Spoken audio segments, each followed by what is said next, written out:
Gracias, Padre Moisés.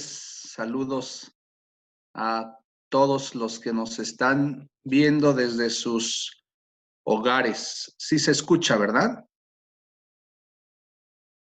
Sí, Padre. Perfecto, muy bien. Bueno, pues como ya lo mencionaba el Padre Moisés y los hermanos, vamos a dedicar esta hora para poder entender un poco acerca de la historia de la Iglesia Anglicana y las diferencias que tenemos con la Iglesia Católica Romana. Voy a ir compartiendo pantalla, así que vamos a ver si se puede lograr.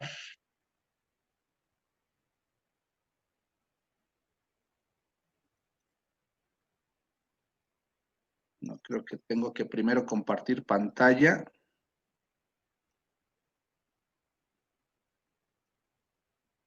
Sí. Ustedes me dicen si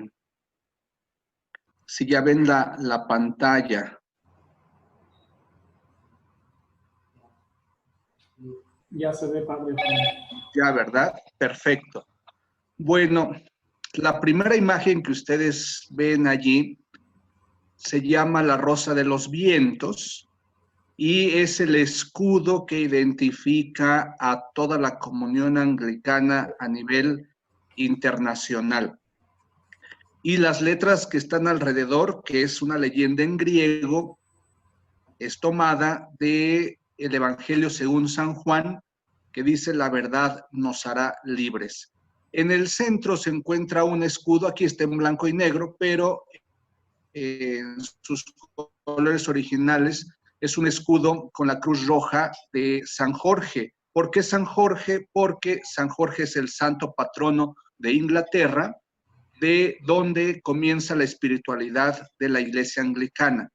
Los círculos que están a su alrededor simboliza el mundo, y las líneas que salen o los rayos que salen desde el centro significa el evangelio extendido a todas partes del mundo.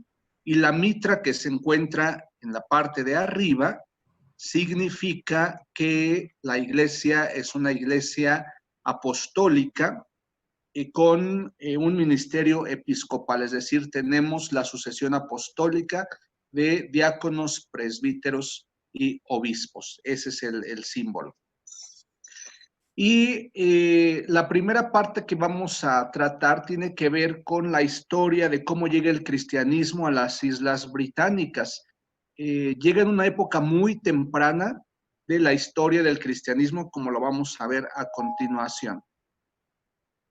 Primero, no sabemos exactamente cómo es que llega el cristianismo a las Islas Británicas, pero sabemos que existía presencia cristiana antes del siglo VI, muy importante porque esta es la fecha en la que el Papa Gregorio Magno envió misioneros a evangelizar las islas.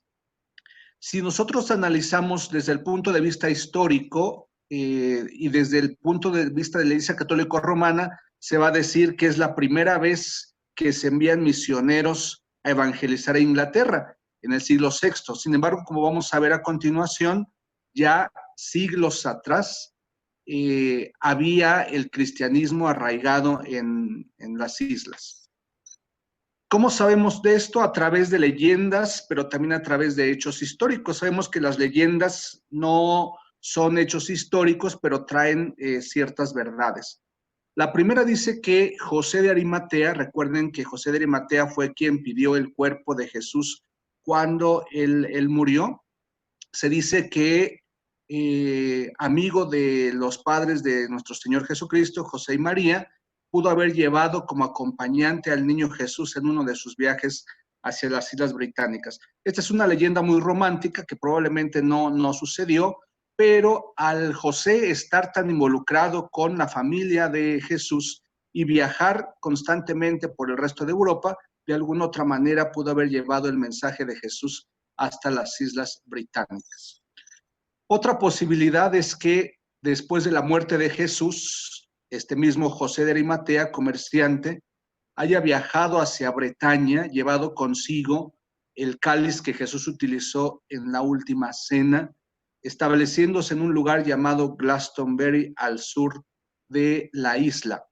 Esta es una leyenda muy famosa que quizá muchos de ustedes han escuchado, llamada la leyenda del Santo Grial, en donde José de Arimatea lleva consigo el cáliz de Jesús hacia esos lugares. Ahora nos encontramos con datos probables. Los datos probables son los siguientes. San Pablo, quizá no directamente él en persona, pero su mensaje y su predicación pudo haber llegado hasta España. Si ustedes revisan la carta de San Pablo a los Romanos, y ahí están las citas, él comenta la posibilidad de ir a España en uno de sus viajes. No sabemos si lo logró o no lo logró, pero muy probablemente su mensaje sí, pudiendo haber llegado hasta las Islas Británicas. Y las evidencias que lo demuestran son estos 3 documentos históricos que se datan en una época muy temprana: la Carta de San Clemente, el Canon Moratorio y los Hechos del Apóstol San Pedro, en donde se narra la posible evangelización hasta los confines de la tierra. Y recordemos que en aquella época los confines de la tierra eran considerados pues hasta donde ahora se encuentran las Islas Británicas. Hay evidencias de presencia cristiana en una época muy temprana. Recordemos que el cristianismo era perseguido en los primeros siglos de la cristiandad. Entonces, muchos cristianos eran perseguidos en Europa. Y dice que en tiempos de persecución, poco antes del año 180, fíjense, es una época muy temprana, muchos cristianos de Galia, lo que hoy es Francia, cruzaron el mar del Canal Inglés buscando refugio en las Islas Británicas, donde los cristianos no eran perseguidos. Y tenemos aquí una conexión de sucesión directa con el apóstol San Juan. Así como, por ejemplo, la Iglesia Católica Romana tiene su conexión directa con el apóstol San Pedro y San Pablo, así como la Iglesia Ortodoxa con el apóstol Andrés, etc.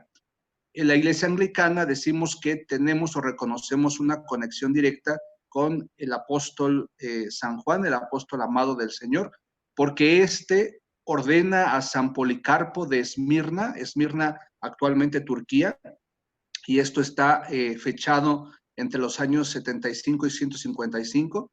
San Policarpo de Esmirna ordena a su vez a San Ireneo de León, lo que ahora es Francia, y la predicación de San Ireneo llegó hasta las Islas Británicas a través de Galia, donde fue enviado hacia el año 157. También una época muy temprana en la vida de la Iglesia. Hay sínodos o convenciones, también en una época temprana.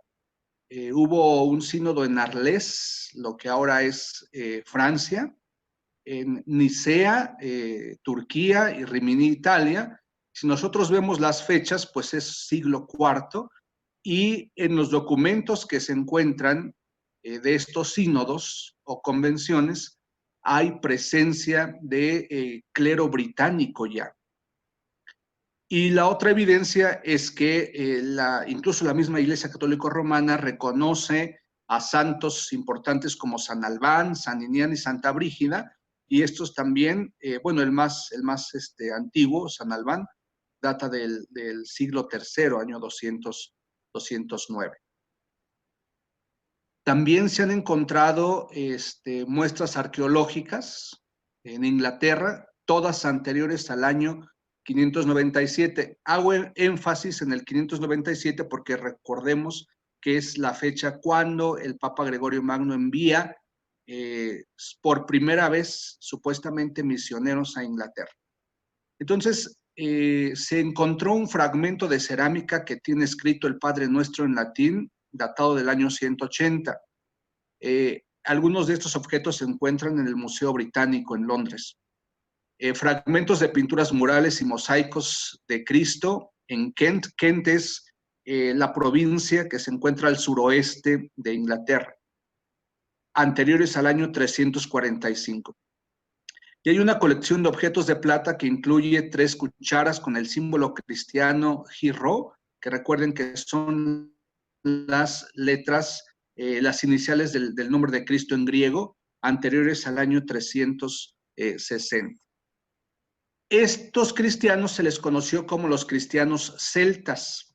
La iglesia celta vivió y se organizó de forma autónoma, separada del resto de la cristiandad por casi 5 siglos, hasta que en el siglo VI, como ya se mencionó antes, el Papa Gregorio Magno envía a San Agustín, quien después llegaría a ser el primer arzobispo de Canterbury, que sería la sede metropolitana de la iglesia.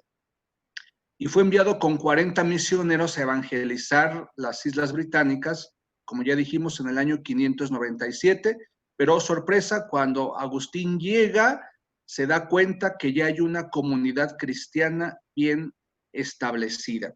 No con las tradiciones que existían en el resto del continente, por supuesto, pero sí comunidades con una larga trayectoria, por lo menos 5 siglos, de cristiandad. Gregorio, ¿cómo sucedió esto? Bueno, Gregorio Magno, el Papa, vio a un grupo de esclavos rubios en el mercado de Roma y él preguntó, ¿de dónde son? Porque los veía muy diferentes del resto de los europeos, muy rubios. Y le respondieron, su santidad, son anglos. Y él dijo, no son anglos, sino ángeles. Una posible interpretación que después se dio fue que probablemente el Papa lo que quiso decir fue, no son esclavos, son almas. Entonces, esto motivó al Papa Gregorio a enviar misioneros a las Islas Británicas, enviando a Agustín de Canterbury en el 597. Agustín era un monje benedictino. Por casi 100 años, la misión que comenzó San Agustín, cuando él llegó, trató de imponer las prácticas religiosas que se realizaban en el resto del continente. Es decir, él llega con autoridad, apoyado por el Papa mismo, y quería que la iglesia, que ya estaba establecida, pues adoptara de manera inmediata todas las costumbres que traía de Roma. Pero obviamente los obispos británicos se negaron a eso, y después, en el año 664, se reunieron en concilio en el monasterio de la ciudad de Whitby. Este se encuentra en el norte de Inglaterra, de donde Hilda era la abadesa, y se encuentran la misión romana y la iglesia celta, porque decían, ya pasaron 100 años y no es posible que sigamos trabajando por separado, tenemos que hacer algo. Y la decisión que se tomó fue adoptar todas las costumbres que se traían de Roma. Es decir, de alguna manera la iglesia celta fue sometida a la autoridad que venía de Roma para establecer la paz. ¿Y qué sucede en ese concilio, en ese sínodo de Whitby en el año 664? Bueno, la historia de la reunión es referida por un autor que se llamó Beda, cuyo título se le colocó como el Venerable. Era un monje benedictino también, en el norte de Inglaterra, y él escribe un libro que se llama Historia Eclesiástica del Pueblo Inglés. No ha sido traducido al español, desafortunadamente, está en inglés. Y según Beda, el rey Oswiu, quien estaba presidiendo el sínodo, les preguntó a los monjes romanos qué títulos alegaban para afirmar su superioridad jerárquica sobre los monjes celtas, ante lo cual ellos habrían citado el texto bíblico según San Mateo. Tú eres Pedro, y sobre esta piedra edificaré mi iglesia, te daré las llaves del reino de los cielos. Todo lo que ates en la tierra será atado en el cielo, lo que desates en la tierra será desatado en los cielos. La foto que se encuentra allí es la tumba de Beda, o San Beda el Venerable, que se encuentra en el norte de Inglaterra, en una de nuestras catedrales. Y entonces ellos, la misión romana añadió que Pedro había llegado a ser luego obispo de Roma, y que más tarde también había nombrado a los futuros obispos de esa ciudad como sus sucesores y únicos herederos. Y finalmente que el obispo de Roma les había enviado a ellos. Frente a estas argumentaciones, el rey habría preguntado a los monjes celtas si ellos podían reclamar también para sí mismos semejantes poderes, a lo que ellos, por supuesto, replicaron negativamente, ¿no? Ellos no tenían cómo sustentar una autoridad como si la tenían los monjes católicos romanos. Lo único que habían hecho es llegó el cristianismo, evangelizamos a la gente y hemos estado trabajando, pero sin tener toda ese sentido administrativo que venía de Roma y jerárquico. El rey habría reflexionado entonces que más le valía adherirse a la poderosa iglesia de Roma que a los humildes monasterios celtas, porque de hacer lo contrario, al morir y llegar al cielo, podría encontrarse las puertas cerradas por quien tenía las llaves del mismo.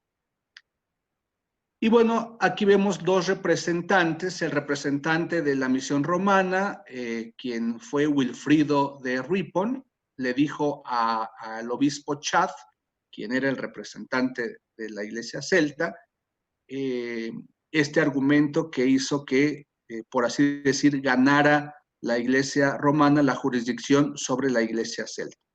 Y ellos dijeron, es cierto que los padres celtas fueron santos, pero ¿ustedes creen que este pequeño grupo reunido en una esquina de una diminuta isla sea preferido por Dios antes que a la Iglesia Universal de Cristo extendida por todo el mundo? Y con esto decimos que se pierde la autonomía que la Iglesia británica había tenido por casi 5 siglos. A partir de ese momento, pasaron 10 siglos más y la iglesia en las Islas Británicas quedó bajo la autoridad del obispo de Roma. Sin embargo, existen documentos que constan, esto ya fue más adelante en el tiempo, a finales de la Edad Media, que constan de la inconformidad del pueblo británico en lo que respecta a las relaciones con la iglesia de Roma. Y vamos a ver.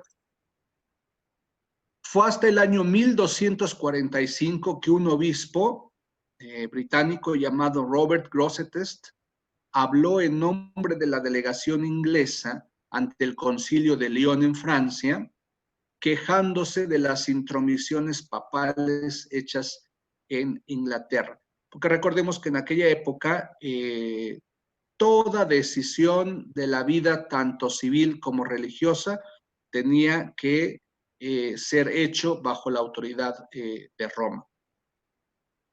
Obviamente estas quejas fueron ignoradas. Casi 100 años después, nuevamente en 1351, esta vez bajo el reinado de Eduardo III, se promulgó en Inglaterra el siguiente estatuto de proveedores. Con esto se desconocían y se prohibían los nombramientos eclesiásticos hechos por el Papa para la Iglesia de Inglaterra y solo se permitían aquellos hechos en consulta con la corona inglesa. ¿Por qué? Porque recordemos que por mucho tiempo se nombraban obispos, en el caso de Inglaterra, obispos extranjeros, algunos de ellos que ni siquiera hablaban inglés y por lo tanto no podían atender espiritualmente y pastoralmente al pueblo británico.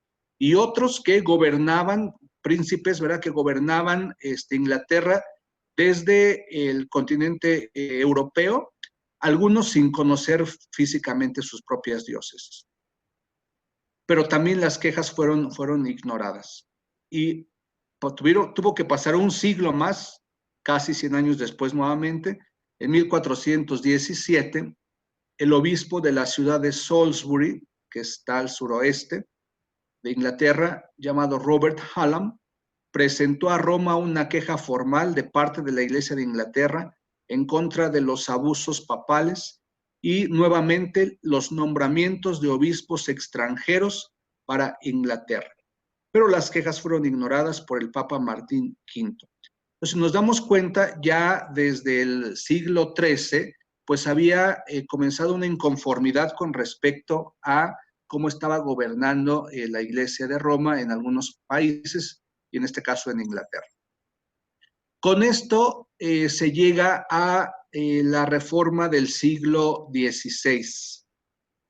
A diferencia de la reforma de Lutero que se estaba dando en Alemania y algunos otros grandes reformadores en otros países como Bélgica y los Países Bajos, la reforma de Inglaterra no pretendió ser una reforma en asuntos teológicos y doctrinales, como ellos sí estaban cambiando mucha de la esencia del catolicismo, sino en Inglaterra lo que se quería era una reforma, pero en cuestiones litúrgicas y de jurisdicción. Nunca se quiso romper con la tradición católica de la Iglesia.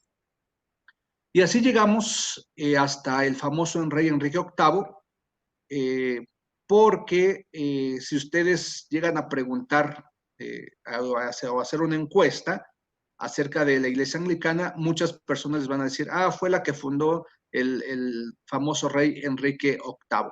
Y para nosotros no es así. Si nosotros nos damos cuenta, ya muchos siglos antes de la llegada de este rey al poder, pues la Iglesia Anglicana ya había estado presente y trabajando incluso antes de la llegada de la misión romana.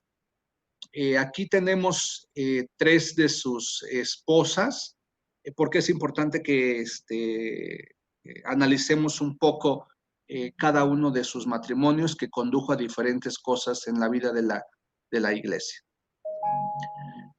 Un poco antes, su papá de Enrique VIII, Enrique VII, tuvo 2 hijos varones, una hija, en total fueron 3, 2 hombres y una mujer.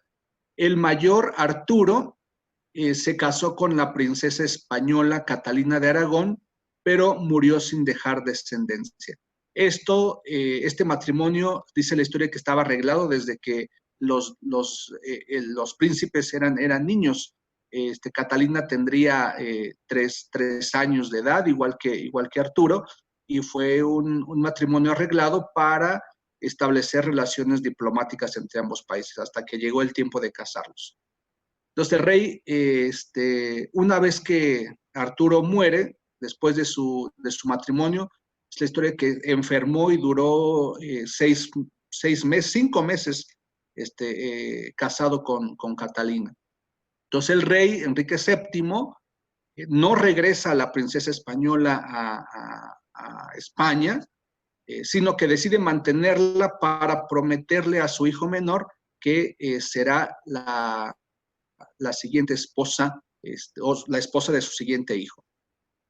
Muere el rey, sube al trono el príncipe Enrique VIII y después obviamente se casa con Catalina porque así lo habían pactado, pero no tienen hijos varones. El nuevo rey, que fue educado en la fe, consideraba que haber sido obligado a casarse con la viuda de su hermano había traído como consecuencia el castigo de Dios.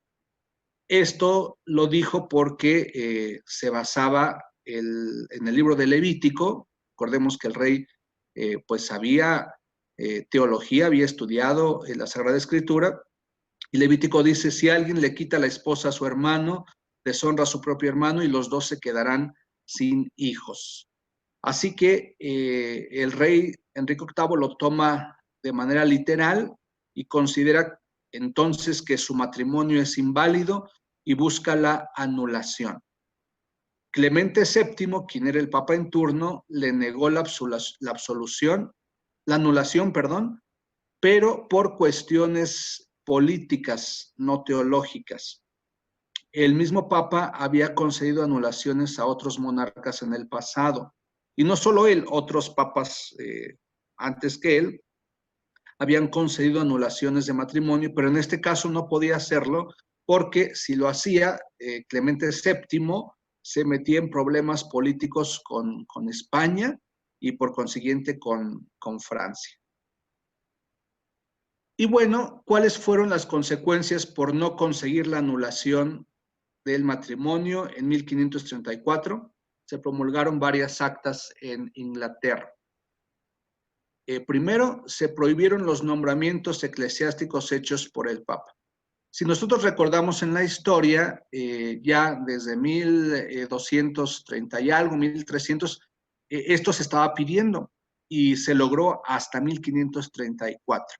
¿Sí? Ya no se permitió que la sede de Roma nombrara obispos y otros clérigos para las diócesis británicas, sino que Inglaterra iba a ser la responsable de buscar clérigos para atender al pueblo británico.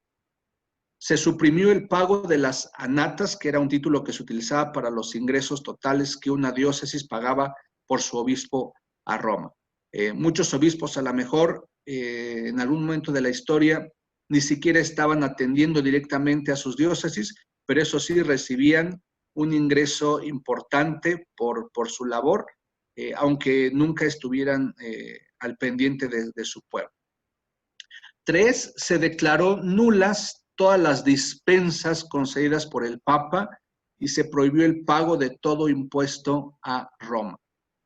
Se promulgó el acta de supremacía que decía el rey es la cabeza de la Iglesia de Inglaterra, pero había obispos, obviamente, que no estaban del todo de acuerdo y le añadieron una cláusula que decía, pero hasta donde la ley de Cristo lo permite. Esto era un candado, ¿verdad?, para no permitirle o no darle todo el poder al rey, sino que tuviera la autoridad para desarrollar ciertas cosas a nivel administrativa, pero en cuestiones teológicas quedara bajo la supervisión de los obispos. Y se promulgó un acta de abjuración que decía, el obispo de Roma no tiene por derecho divino mayor autoridad en este reino de Inglaterra que cualquier otro obispo extranjero. Así se completó la ruptura canónica entre Inglaterra y Roma, pero todavía continúa existiendo la comunión sacramental. Es decir, se reconocía al Papa como un obispo, como cualquier otro en la cristiandad, pero a partir de entonces estaba dando a entender que los asuntos administrativos particulares y civiles de Inglaterra tendrían que ser realizados allí y no por injerencia extranjera. Y bueno, ya que hubo la ruptura, se comenzó a tener la oportunidad de innovar litúrgicamente la vida de la Iglesia, y durante el reinado de este rey sucedieron varias cosas. Se tradujo la Biblia al inglés en 1539, lo cual es una fecha muy temprana para otras comunidades, puesto que era impensable que la Sagrada Escritura fuera traducida en un idioma secular, por así decir, porque recordemos que el idioma litúrgico por excelencia o religioso, pues siempre fue el latín. Y a ojos de muchas personas, traducir la Biblia al idioma del pueblo, pues era impensable. Se concedió permiso para hacer una lectura en inglés en el oficio de oración diaria, esto a partir de 1534. Los servicios seguían siendo en latín, por supuesto, así que fueron innovando litúrgicamente de una manera progresiva. Las Biblias se colocaron a la entrada de los templos, se dice que encadenadas grandes, porque para evitar que se las podían robar, pero solamente era para que las personas que pudieran leer, porque mucha gente en aquella época no leía, pudiesen beneficiarse de la lectura. Nunca se permitió que la Biblia fuera usada para estudio ni para discusión, solo para lectura personal. Y en 1544 se tradujo la Gran Letanía al inglés y fue el primer rito litúrgico en ser usado en el idioma del pueblo, en el idioma vernáculo, ¿sí?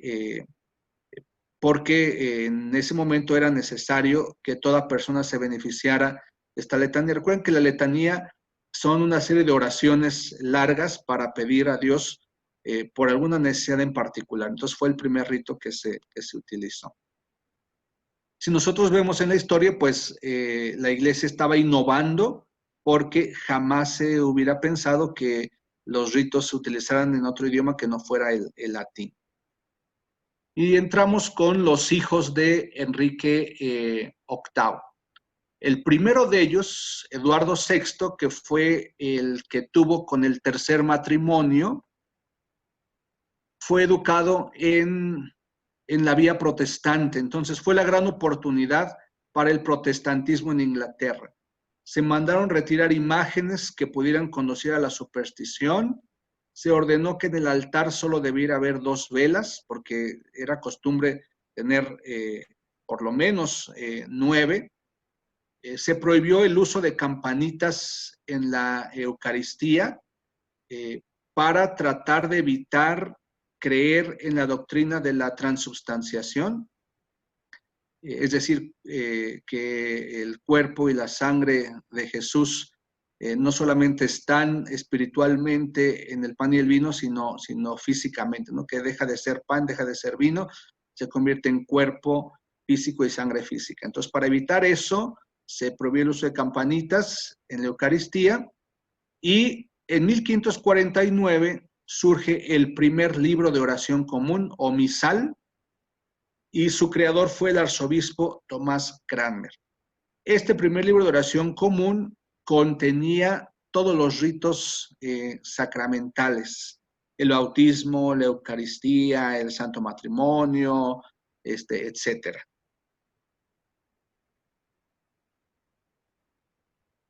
¿Cuáles fueron las innovaciones litúrgicas durante el reinado de Eduardo VI?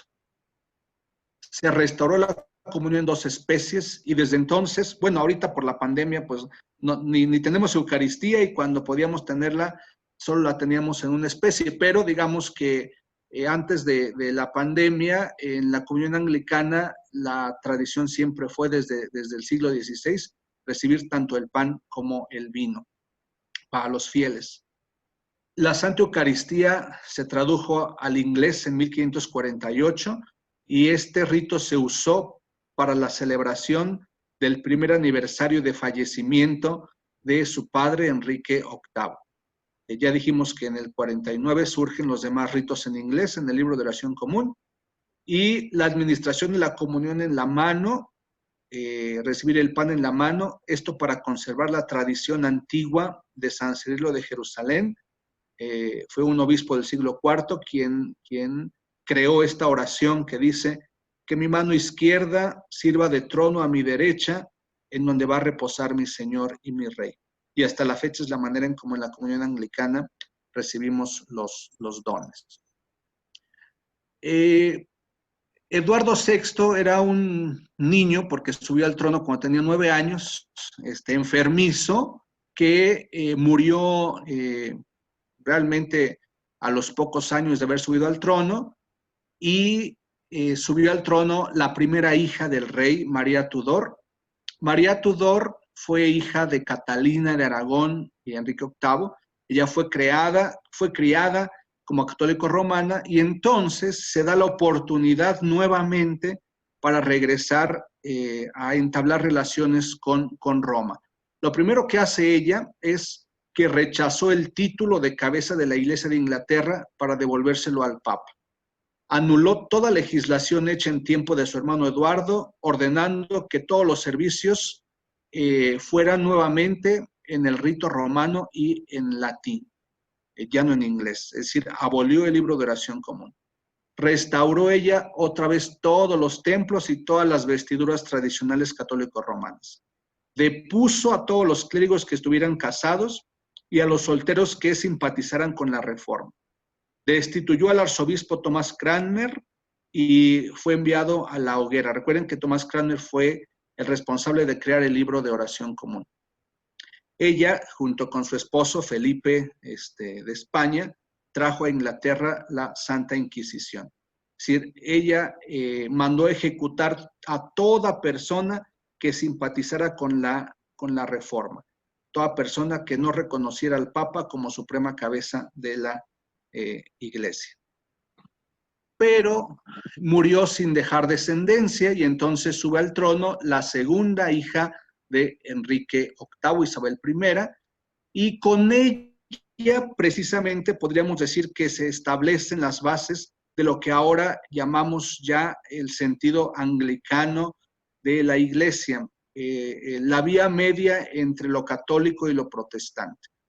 porque Isabel, a diferencia de su hermano que quería el protestantismo y de su hermana que quería el catolicismo, ella restaura el libro de oración común, se da la separación final con Roma, pero en cuestiones canónicas, no sacramentales, y es hasta 1570 que el Papa Pío V excomulgó finalmente a Isabel, y con esto se rompió finalmente la comunión sacramental con Roma. Pero fíjense, fue hasta esa época, no en tiempos de Enrique VIII. La reina recibe el título ya no de cabeza de la iglesia, que es diferente, la cabeza de la iglesia es Cristo, sino suprema gobernante de la iglesia de Inglaterra, rechazando así el título de cabeza de la iglesia de Inglaterra. ¿Cuáles fueron los mandatos reales de la época? Uso del hábito clerical correspondiente, es decir, ella puso orden, que todo clérigo no anduviera sin ser reconocido como tal. Arrodillarse para orar, inclinar la cabeza al nombre de Jesús. Esto es algo muy anglicano, no todas las iglesias lo tienen. En los ritos, cada que nosotros en la Eucaristía se menciona el nombre del Señor Jesucristo, hacemos una reverencia. La predicación, la catequesis regular, la prohibición del matrimonio del clero hasta que la cónyuge fuese entrevistada por 2 jueces civiles, esto para asegurarse que la cónyuge sabía exactamente a lo que se estaba metiendo, y se da un desarrollo en el campo litúrgico y musical, el canto coral se desarrolló plenamente. Por eso es que en la iglesia anglicana estas características pues hasta la fecha siguen siendo muy, muy importantes. Y con esto se establecen las bases de lo que sería el anglicanismo. En esta época surgen 2 personajes importantes, apologistas o defensores de la fe. Uno de ellos fue el obispo John Jewel, y hace una apología o defensa ante el catolicismo romano, porque la Iglesia Católica Romana decía, esa nueva iglesia que han fundado no es católica. Pero él decía, sí lo es, ¿por qué? Porque establecemos la autoridad de las escrituras, porque establecemos las ceremonias de la iglesia anglicana, como han sido establecidas desde los primeros siglos.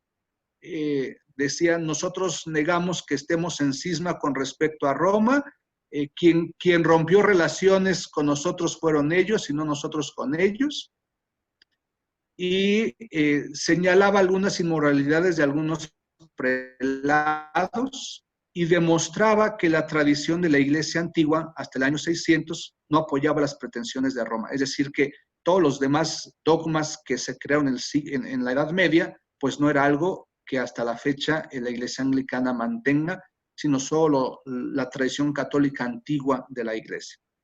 Y además trataba de los concilios ecuménicos y de su autoridad. Y el otro importante fue Richard Hooker. Defendió a la iglesia inglesa ante el protestantismo, porque había otros que decían, nosotros queremos una iglesia verdaderamente protestante, esta ni siquiera lo es. Él escribe un libro llamado Tratado de las Leyes de la Política Eclesiástica. Él defendía la teología natural. La Biblia decía no es la única regla de fe. También tenemos la tradición católica de la iglesia y la razón.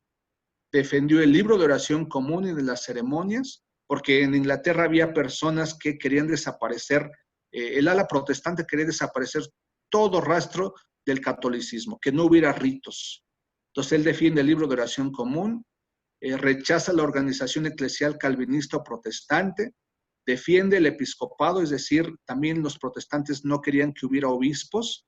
Entonces él responde que es necesario que una iglesia católica mantenga el episcopado, y defendió a la monarquía y la supremacía real, es decir, siguió defendiendo que en ese país el rey o la reina o el soberano eran los que tenían la autoridad para establecer algunos asuntos en el aspecto administrativo de la iglesia. Y bueno, esto es un poco de historia, pero vamos a ver un poco de liturgia. ¿Cuáles son las características del culto como anglicanos? Bueno, es cristocéntrico, todo está centrado en Jesucristo, es bíblico, reconocemos la Sagrada Escritura como parte del mismo, inteligible. ¿En qué sentido? En que, ahora la gran mayoría de los cultos son inteligibles porque son el idioma del pueblo, pero en aquella época nadie entendía, ¿sí? Era en latín y nadie entendía más que los que lo sabían. Y comunitario porque, por ejemplo, en la comunión anglicana, el libro de oración común o los ritos, ya sea que se establezcan en el libro o en formatos impresos, boletines, etcétera, el rito siempre está disponible para que todo el pueblo vaya siguiéndolo. Entonces el arzobispo Tomás Cranmer puso el culto en el idioma del pueblo, suprimió elementos supersticiosos y solo permitía que se leyeran lecturas bíblicas, no de los santos. Porque hubo un tiempo en la vida de la iglesia en que en ocasiones los domingos no solamente se leían lecturas bíblicas, sino también historias de la vida de los santos, y él dijo, eso está bien para otro momento, pero no para la Eucaristía. Y recopiló todos los ritos en un solo libro, que es el libro de oración común. Las fuentes, ¿de dónde provienen las fuentes del libro? De la Biblia, del rito latino, del rito bizantino, es decir, Tomás Cranmer tomó de diferentes ritos, incluso de la Iglesia Ortodoxa, para conformar el libro de oración común. Algunos elementos de nuestro libro, a veces la gente no lo sabe, pero hay elementos de nuestro libro que pertenecen al culto ortodoxo y a la misma Iglesia romana.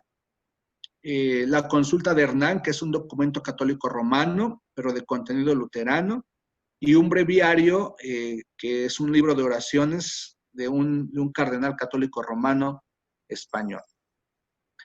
Estas han sido las revisiones hasta la fecha en cuestiones de países, las inglesas y las estadounidenses. El primer libro fue 1549, luego 1552, 59, 1604 y 1662. Hasta la fecha, el libro de 1662 es el vigente en Inglaterra. Cuando la iglesia empieza a crecer y se empieza a extender por el mundo, Estados Unidos tuvo que redactar su propio libro haciendo cambios, porque por ejemplo en el inglés se oraba por el rey y la familia real, pero eso ya no podía hacer en el nuevo país. En Estados Unidos tenían que cambiar para orar por el Congreso y el presidente del nuevo país. Entonces, estas han sido las revisiones que se han tenido durante estos años. Y el vigente que usamos nosotros en México es el 1979, la última revisión del libro de oración común. La estructura, gobierno y autoridad. Somos una iglesia de gobierno sinodal y ministerio episcopal. ¿Qué quiere decir esto? Que el gobierno de la iglesia no solamente se da a través de la autoridad del clero, sino que también la autoridad para desarrollar ciertos aspectos administrativos reside en los laicos. La autoridad de la iglesia reside en escrituras, tradición, razón, los credos, el ministerio de la palabra y los sacramentos, el testimonio de los santos y el consenso de los fieles. La autoridad en el anglicanismo es una autoridad dispersa más que centralizada, teniendo muchos elementos que combinan e interactúan unos con otros para contribuir en un proceso de mutuo apoyo en el ejercicio de la autoridad que Cristo le ha dado a su iglesia. En la comunión anglicana, el obispo no gobierna la iglesia, sino que la preside, participando junto con sus clérigos y laicos. Es el pastor principal de una diócesis y de él se deriva el ministerio. El actual arzobispo de Canterbury, cuya foto se encuentra allí, llamado Justin Welby, él sugiere, él orienta, pero no manda al resto de la comunión. El resto de la comunión elige entre apoyar o desechar lo que el arzobispo propone. Es decir, su autoridad es espiritual y honorífica, pero él es, digamos, la figura de unidad de todos los anglicanos a nivel mundial, de los que existimos más de 80 millones presentes en más de 164 países en el mundo. Y hay organismos para la vida de la iglesia. El primero, el arzobispo de Canterbury, quien preside la comunión y es un signo visible de la unidad anglicana. Y ahí están fotos que ha habido con reuniones de representantes ecuménicos en el tiempo. La conferencia de Lambeth, que es la reunión de todos los obispos anglicanos del mundo, que se realiza cada 10 años, desde 1867.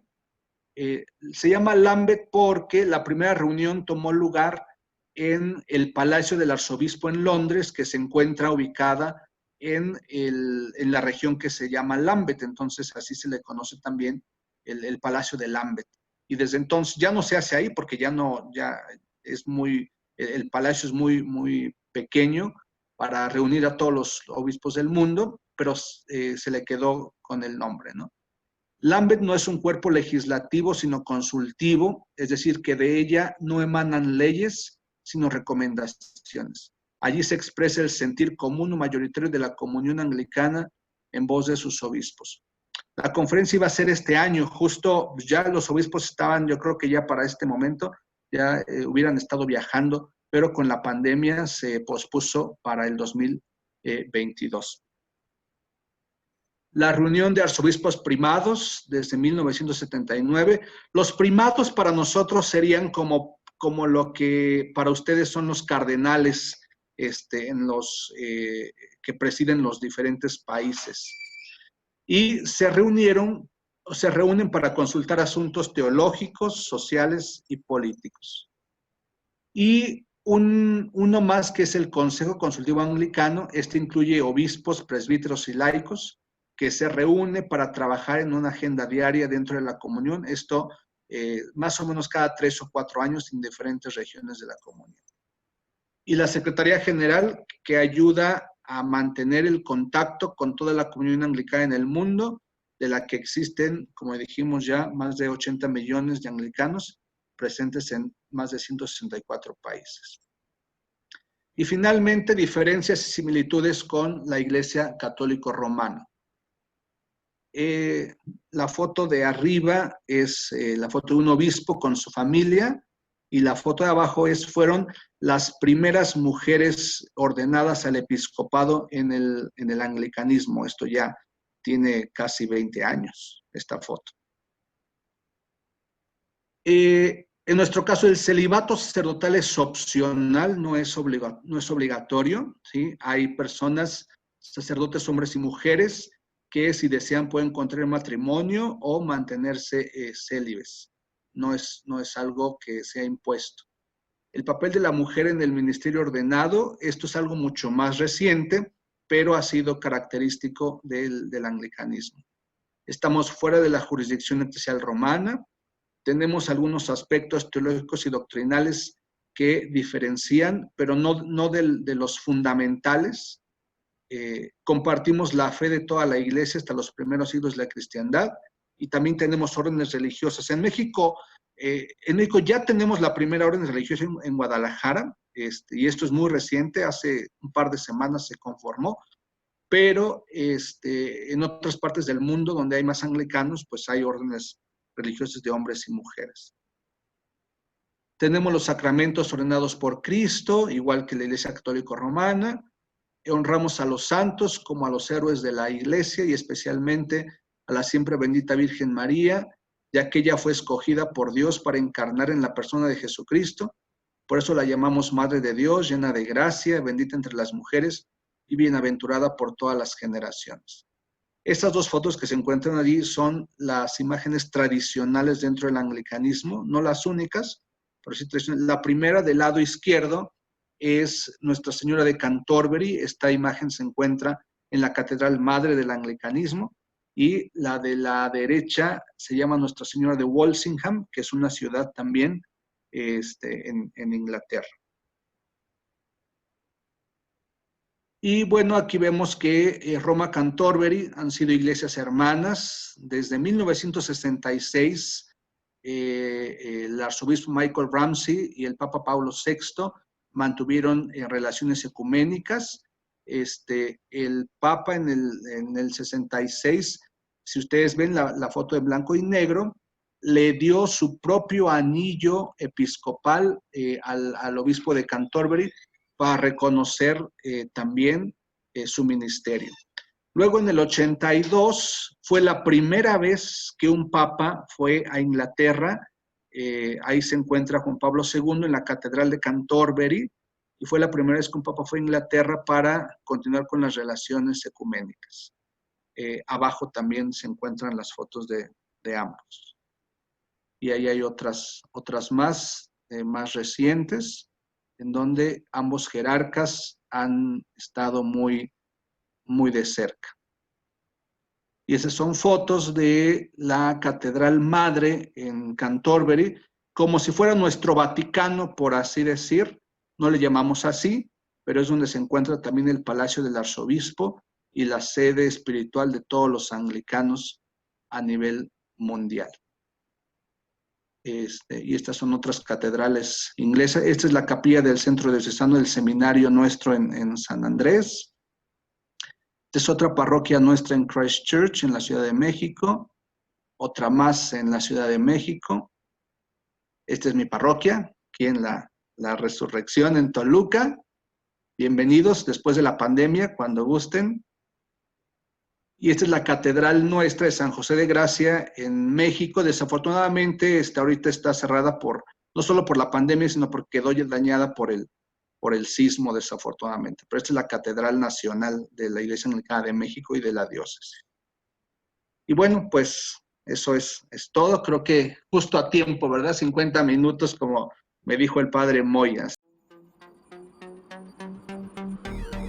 ¿Sabías que los papas visten de blanco desde que Pío V fue elegido pontífice y decidió mantener su hábito blanco? Pues era dominico, en vez de la túnica púrpura que solían llevar los pontífices hasta entonces. Desde ese año, 1556, los papas han llevado túnica blanca hasta nuestros días.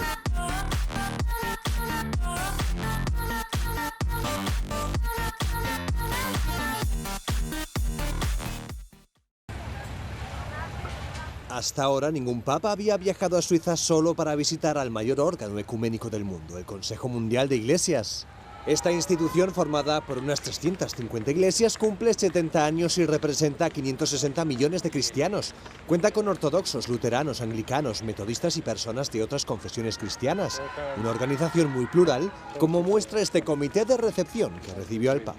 I'm Bishop Mary Ann Swinson of the United Methodist Church. So grateful you're here. Tras visitar la capilla dio comienzo una sencilla pero profunda ceremonia ecuménica. Rezaron por la unidad, pidieron perdón y reconciliación. Santità, aiutate, dear sisters and brothers in Christ. Welcome to this ecumenical praise service, which commemorates the 17th anniversary of the World Council of Churches. We are glad to welcome at this historic commemoration the Holy Father, Pope Francis, whose vision and work has inspired and enthused and strengthened the relationship and the cooperation with the World Council of Churches on the common journey of the pilgrimage of justice and peace. En su intervención, Francisco recordó que la vida del hombre en la tierra se puede resumir así: caminar en busca de algo más. Camminare, insomma, esige una conversione continua di sé. Per questo tanti vi rinunciano, preferendo la quiete domestica, dove curare comodamente i propri affari senza esporsi ai rischi del viaggio. Pero el Papa también dijo que se puede caminar de dos formas, o siguiendo al Espíritu Santo, o siguiendo los propios deseos personales. Abbiamo sotto gli occhi le conseguenze di questo tragico percorso. Vorace di cose, l'uomo perde di vista i compagni di viaggio. Allora sulle strade del mondo regna una grande indifferenza. Spinto dai propri istinti, diventa schiavo di un consumismo senza freni. allora la voce di Dio viene messa a tacere. El Papa dijo que este camino egoísta ha sido el que ha provocado las rupturas en el cristianismo, cuando en vez de secundar a Dios se ha intentado satisfacer el deseo de una comunidad particular. Del Signore prima che di destra o di sinistra. Scegliere in nome del Vangelo il fratello anziché se stessi significa spesso, agli occhi del mondo, lavorare in perdita. Non abbiamo paura di lavorare in perdita. L'ecumenismo è una grande impresa in perdita, ma si tratta di perdita evangelica, secondo la vita tracciata di Gesù.